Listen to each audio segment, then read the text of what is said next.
Bu juda ko'plab elementlar tartibga keladigan har bir ximik element kuchli konsentratsiyalashgan suyuq o'ngda namoyon bo'luvchi. Bu o'ngda ma'lumotlar joylashgan eng boshdan kelgan ajdod genetikasidan tortib, bu ajdod genetikasi eng birinchi mavjudlikdan kelayotgan insoniyatni gorizontal darvozalari birinchi nuqtadagi ajdodlarimiz, hamma mavjudlik nuqtasi. Hozir sizga eslatishyapti. Borliq bu juda aniq va mutlaqo mukammal stansiya ekanligini. Jonli bilimlar sizga o'tkazib berilayotgan jonli ishtiroki, yuqori ongni jonli birgalikdagi harakati sizni borliqlaringiz bilan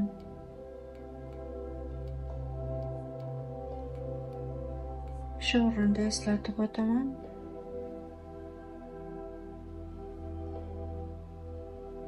Yuqori ongli bilimlarda yangi bo'layotgan ishtirokchilar uchun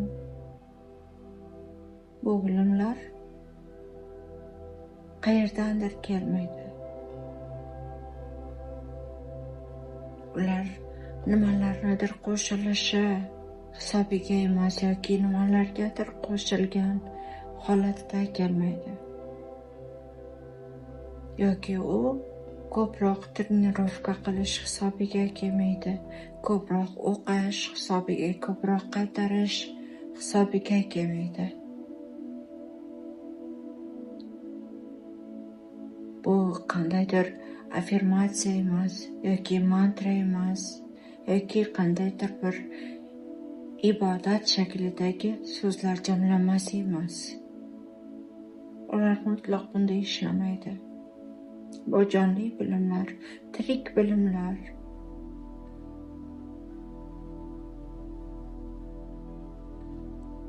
Bu yerda inson ongidagi praktikalar yoqilmaydi, ishlamaydi. Ular jonli ishtirok etadi. Asllikda sizni birinchi tabiatingizda. Shuning uchun siz aytasiz, bir koordinatani o'qisam, ikkinchi jumla yodimdan chiqyapti. Darslikni bir eshitsam, qayta eshitganimda bu darslikni eshitmagan deyishdaman. Eslay olmayman umuman deysiz. Bu xuddi shunday, bu yodlab, o'rganiladigan, takrorlab, kirgiziladigan bilimlar emas. Buni yashab o'tish kerak. Bu ongga yashab o'tib kelinadi. Bu tanada yashab o'tish kerak. Olib kelish kerak hayotga bu to'lqinlarni. Hayotni to'ldirish kerak bu to'lqinlar nuri bilan. Har bir qismini. Inson meditatsiya yoki qandaydir praktika yoki qandaydir nimanidir qattiq bilgisi kelsa, u o'quvchi holatida bo'ladi. Yoki doim nimanidir qidiruvida bo'lsa, uning uchun doim kam bu ma'lumotlar. Doim axborot qidiradi, doim informatsiya, doim bilim qidiriladi. U qidiruvda. Lekin ishlatishga vaqt qolmaydi bu paytda. Vaqt bo'lmaydi. U olgan bilimlari orqali ruhlar keladi. Ular chiqishga yo'l qidirishadi. Siz olgan bilimlaringiz orqali.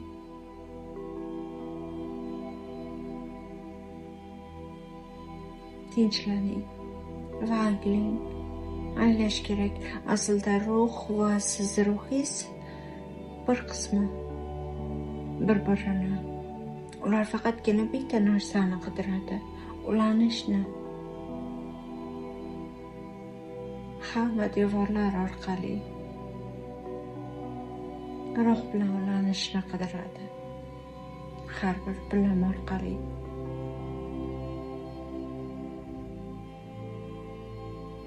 Ma'no izlashni, isbot izlashni butunlay to'xtating. Ildiz qayerda, fakt qayerda, ma'no qayerda? O'quvchi pozitsiyasini to'xtating.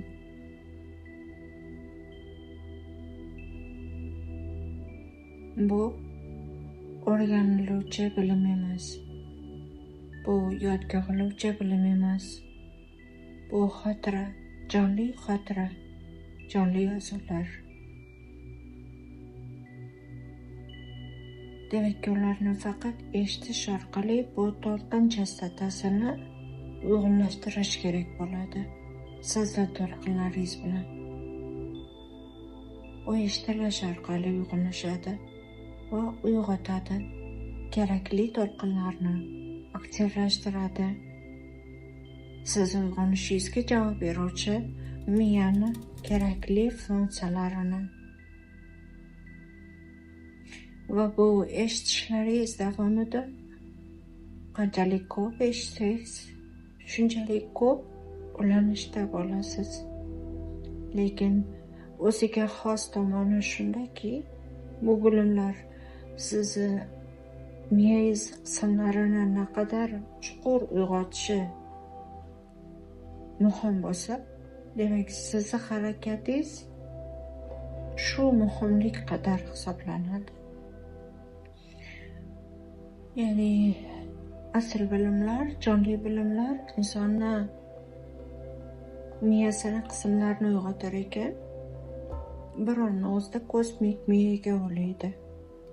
Va bu paytda yerni his qilgisi kelmaydi insonni. Ma'lum bir nuqtaga kelib, o'sha yerda qolgisi keladi. O'sha yerda to'xtagisi keladi. Va shu onda yerdan uziladi.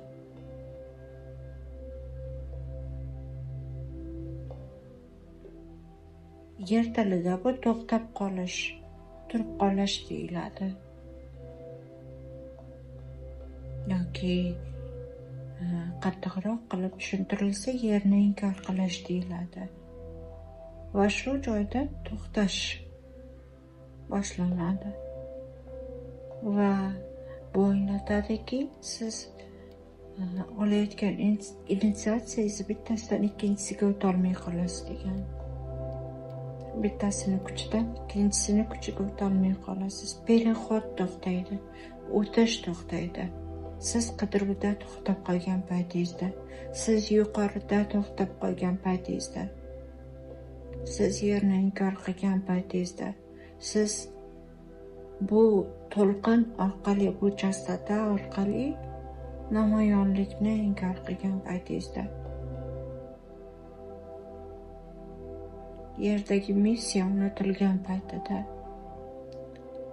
siz bitta to'lqindan ikkinchi to'lqinga perehodni to'xtatasiz shu paytda. Bu to'xtash deyiladi. Qanchalik yuqoriga ko'tarilish muhim bo'lsa, shunchalik realizatsiya muhim. Hayotda, turmush tarzida, ish faoliyatida, salomatlikda, hayotingizni har bir jabhasida va shugina sizni yuqorilab chiqib ketadi. Faqat shugina sizni ketma-ket perehodingizga asos bo'lib beradi. Bu bo'lmagan paytda to'p qolish kuzatiladi. Va shu paytdagina siz ko'proq eshita olasiz darslarni. 3 marta, 5 marta, 8 marta kuniga eshita olasiz. va bu shunday bo'lishi kerak. Agar yer bilan ulanish bo'lmasa, siz bu tempda eshitolmaysiz. Bu tezlikda eshitolmaysiz. Turib qolish borgan sari kuchayadi. Hozir sizni vazifangiz faqatgina bularni eshitish, qabul qilish va kerakli to'lqinni o'zingiz orqali, so'zlaringiz, qarashingiz, nazaringiz, harakatingiz orqali siz nimaga teginsangiz, mental yoki jismonan u yerda uyg'onish ketishi. Xuddiki mo'jizaviy palichkani olib bir tekkizib ketayotgandek, siz tegingan har joy. Chunki nurga aylanasiz, siz aylanyapsiz. Va bu nur siz ko'zingiz nazarga tushgan har bir joyda porlashi kerak. Va buning uchun siz namoyonlikda bo'lishingiz kerak. Bu eng muhim qism. Mana shunda siz ko'proq eshita olasiz.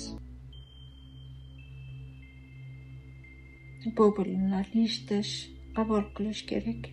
Bu bilimlar yoqiladi ma'lum bir hajm bo'lgan paytda. Sizni mavjudligi, sizni borlig'ingizda o'zini qudratini ko'rsatadi. Ma'lum bir massaga yetgan paytida. Bu massa yig'ilgan paytda ongli fotonlarni o'sha yo'q dunyolarda har bir qirra aks etadi. Bu mavjudotni, bu ongli, bu jonli intellektni. Bu intellekt nimaga tegsa ham yuqori dunyolarda hammasini oltin quymasiga aylantiradi. Bu borliq miyasi. Shuning uchun bugun allaqachon 9-darsda ekanmiz. Sizda ma'lum bir hajm yig'ildi. Va yurak bilan ayta olamanki, namoyon qilishni boshlang o'zingizda. Yana ham ko'proq, har doimgidan ko'proq. Chunki sizda umuman boshqa funksiyalar yoqildi. Miyangizda umuman boshqa potensialni, boshqa kuchi, boshqa qudrati yoqildi. Va bu bilan har biringizni tabriklayman. Sizni nur taratuvchi qudratli asl o'zligingiz namoyon bo'lgan. Nur bilan, sevgi bilan.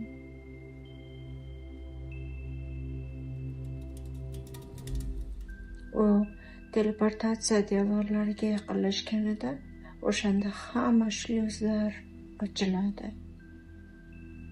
Unga ishonishadi, tan olishadi uni. Uni bu yerda hamma taniydi.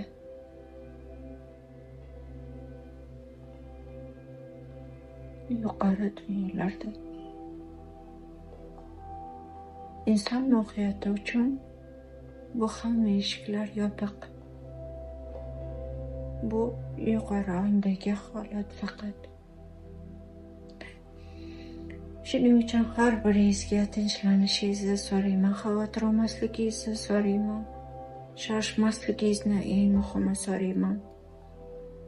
Bu initiatsiyalarni mantradek, kodlardek qaytarmasligingizni so'rayman, ogohlantiraman. Ana shuning uchun hozircha biz ko'plar bilan bo'lishmayapmiz.